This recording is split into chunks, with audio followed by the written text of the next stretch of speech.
પાટણમાં ખોરાક અને ઔષધ નિયમન તંત્ર દ્વારા ખાદ્ય તેલના એકમો પર મોટા પાયે દરોડાની કાર્યવાહી હાથ ધરવામાં આવી છે. રાજપુર સીમ ખાતે આવેલી એન ઓઇલ ઇન્ડસ્ટ્રીઝમાં તપાસ દરમિયાન 15 કિલોના જૂના અને રીયુઝડ ટીનમાં ખાદ્ય તેલનું પેકિંગ કરવામાં આવતું હોવાનું સામે આવ્યું હતું.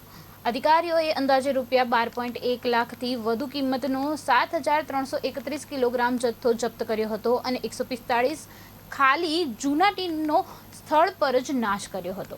સાથે જ તપાસ માટે 2 શંકાસ્પદ તેલના નમૂનાઓ લેવામાં આવ્યા હતા. આ ઉપરાંત નંદન વેરહાઉસ ખાતે આવેલી પારેવા ટ્રેડિંગ કંપનીમાં પણ તપાસ દરમિયાન જૂના પેકિંગમાં તેલ ભરાતું હોવાનું સામે આવ્યું હતું.